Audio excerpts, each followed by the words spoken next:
दोस्तों आज विश्व रेबीज दिवस है और इस अवसर पर सूर्योदय न्यूज आपके लिए कुछ खास सवालों के जवाब डॉक्टर्स से पूछकर लाया है, जैसे कि आखिर रेबीज क्या है और ये बीमारी कैसे फैलती है। हम ये भी जानेंगे कि रेबीज का वायरस हमारे शरीर में कैसे प्रवेश करता है और इसके शुरुआती लक्षण क्या होते हैं। इसके अलावा बचाव के लिए कौन कौन से टीके उपलब्ध हैं और ये टीके कितने चरणों में दिए जाते हैं। सबसे आखिर में ये जानना भी बेहद जरूरी है कि क्या रेबीज केवल कुत्तों से फैलता है या अन्य जानवर भी इसके स्रोत हो सकते हैं। आखिर क्या है रेबीज और कैसे फैलती है ये बीमारी। आखिर कैसे शरीर में प्रवेश करता है रेबीज का वायरस। जो रेबीज है वो होता क्या है? रेबीज एक जानलेवा बीमारी है जो वायरस के द्वारा फैलती है। जो जानवर जिनको लार टपकती है उनके काटने से फैलती है। इसलिए जिस भी जानवर जिसको लार टपकती है यदि उसके द्वारा आपको काटा जाता है तो मेरा निवेदन है कि आप नज़दीकी सरकारी अस्पताल में जाके इंजेक्शन लगवाएं। अगर ऐसे में लापरवाही बरती जाती है तो उसका क्या अंजाम है? लापरवाही की तो इसमें गुंजाइश ही नहीं है। रेबीज एक डेथ वारंट है। यदि आपको होता है तो डेथ निश्चित है। उसका लाइलाज बीमारी, एकमात्र इलाज बचाव है जो इंजेक्शन है। अंतर्राष्ट्रीय रेबीज डे पर आज हम आपको बताएंगे कि रेबीज आखिर कौन सी बीमारी है, उसके लक्षण क्या है, उससे क्या होता है, क्या रेबीज एक ऐसी घातक बीमारी है जिससे क्या व्यक्ति की मृत्यु भी हो सकती है और रेबीज होता कैसे है। तमाम चीज़ों के बारे में आज हम आपको बताएंगे।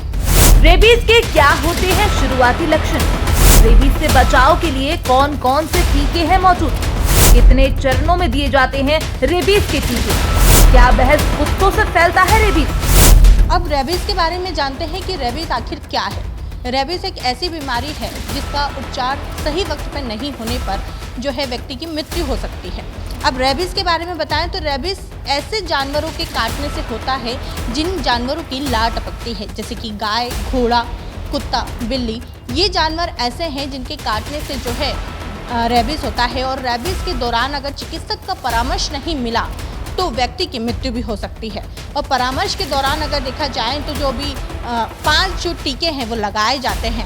और अगर घरेलू उपचार की बात की जाए तो घरेलू उपचार में 15 मिनट तक आपको साबुन से उस जगह को जो है जहाँ पर जानवर ने काटा है उसको धोना है और उसके तुरंत ही बाद जो है चिकित्सक का परामर्श लेना अति आवश्यक है।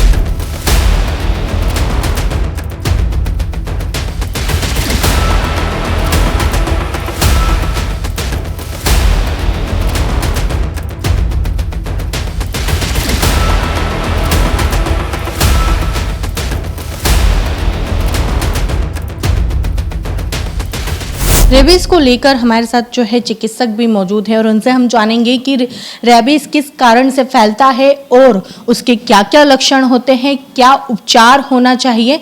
सर, आज जो है विश्व रेबीज दिवस है और इस पे हम आपसे जानना चाहेंगे कि आखिरकार जो रेबीज है वो होता क्या है, इसके क्या लक्षण होते हैं, किस कारण से होता है। रेबीज एक जानलेवा बीमारी है जो वायरस के द्वारा फैलती है। जो जानवर जिनको लार टपकती है उनके काटने से फैलती है।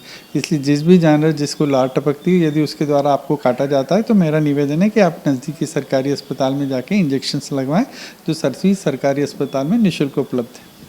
सर, जो लोग इसके बारे में नहीं जानते हैं या फिर अनदेखा कर देते हैं कि कुत्ते ने ही तो काटा है, बिल्ली का हल्का सा घाव ही तो है, अगर ऐसे में लापरवाही बरती जाती है तो उसका क्या अंजाम होता है? लापरवाही की तो इसमें गुंजाइश ही नहीं है। रेबीज एक डेथ वारंट है। यदि आपको होता है तो डेथ निश्चित है। उसका लाइलाज बीमारी, एकमात्र इलाज बचाव है जो इंजेक्शन है, जो आपको पहले दिन, तीसरे दिन, 7वें दिन, 14 दिन और 28वें दिन 1 महीने में 5 लगाने रहते हैं जो सभी सरकारी अस्पताल में निःशुल्क उपलब्ध है। तो मेरा निवेदन ये है कि आपको थोड़ा सा स्क्रैच भी है तो भी आप नज़दीकी अस्पताल में डॉक्टर को दिखाएं और इंजेक्शन लगवाएं। सर, अभी तक अगर देखा जाए तो पूरे अगर साल का आंकड़ा देखा जाए तो कितने जो है ऐसे आपके पास केसेस आते हैं जहां पर जो है इंजेक्शन लगाया जाता है कुत्तों के काटने के, बिल्ली के काटने के या फिर जो बंदर है उनके काटने के? लगभग हमारे पास 3500 से 4000 के लगभग नए केसेस हर महीने आते हैं। सर, इसमें से अभी तक कुछ ऐसा केस जिसमें कि डेथ हुई हो इस वर्ष या फिर? हर महीने 2-3 डेथ रिपोर्टेड रहती हैं और जिनको एमवाई में आइसोलेशन वार्ड में एडमिट किया जाता है। पर वो केसेस रहते हैं जो निगलेक्टेड रहते हैं, जिनको इंजेक्शन नहीं लगे रहते हैं, उनमें होता है। सर अगर रेबीज की बात की जाए तो अगर जैसे कि अगर कुत्ते ने काटा है या फिर किसी जानवर ने ऐसे ऐसे जानवर जिसकी लार टपकती है, अगर उन्होंने काटा है तो कितने घंटों के अंदर जो है इंजेक्शन लगाना जो है कंपलसरी है, इस चीज़ से बचा जा सकता है? मेरा तो निवेदन ये है कि जैसे ही काटे तुरंत अस्पताल में जाके लगवा ले, पर यदि नहीं लगाएं तो मैक्सिमम 7 डेज़ में तो लगा ही लेना चाहिए। पर आइडियली ये है कि 24 घंटे के अंदर आपको अस्पताल में जाके इंजेक्शन लगवा लेना चाहिए, पर उसके पहले आपको नज़दीकी घर में अपने जाके कपड़े धोने के साबुन से अच्छी तरह से 15 मिनट रनिंग वाटर में वॉश कर लेना चाहिए। सर ये तो बात हो गई कि सतर्कता की कि इंसानी तौर पे जो है आप अपनी जो है सेफ्टी करें कि अगर आप नहीं जा पा रहे। सर जो जानवर रहते हैं उनमें भी जो है टीका लगाया जाता है, ऐसी स्थिति में ऐसे कौन से जानवर रहते हैं, जैसे कई घरों में जो पालतू जानवर भी पाले जाते हैं? ये पे जो भी जानवर जिनको लार टपकती है, जैसे कुत्ता, बिल्ली, बैट, गाय, इन सब के काटने से, घोड़ा, इन सब के काटने से रेबीज होने का अंदेशा रहता है। तो इन सब में तो आपको, यदि आपने इंजेक्शन्स लगाए भी हैं तो भी WHO तो यही रिकमेंड करता है कि आपको अस्पताल में जाके इंजेक्शन लगवाना चाहिए। सर अगर जो जानवर हैं अगर उनको टीका लगा हो तो इससे क्या जो खतरा है वो थोड़ा कम होने की संभावना रहती है? खतरा खत्म नहीं होता है, बस संभावना कम रहती है। इसीलिए WHO रिकमेंड करता है कि आप जाके नज़दीकी अस्पताल में इंजेक्शन लगवाएं, निगलेक्ट नहीं करें।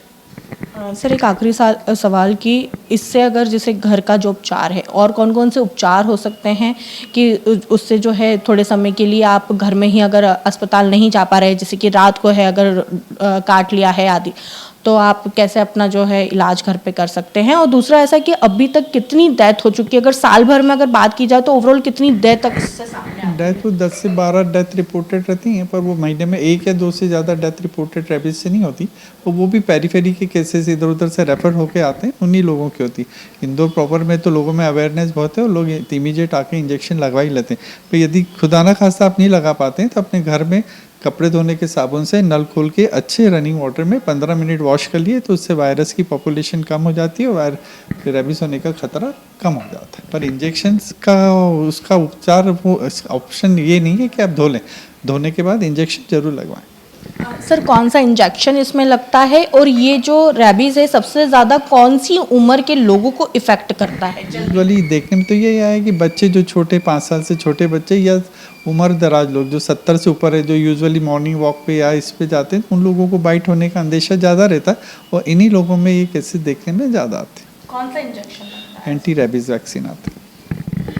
ये थे हमारे साथ चिकित्सक जिन्होंने हमें बताया कि रेबीज से किस तरीके से सावधानी रखी जानी चाहिए, कौन सा इंजेक्शन लगता है, किस उम्र के लोगों को सबसे ज़्यादा जो है रेबीज का असर होता है और रेबीज का अगर इलाज नहीं कराया जाए तो उससे जो है डेथ जो है वो निश्चित रहती है।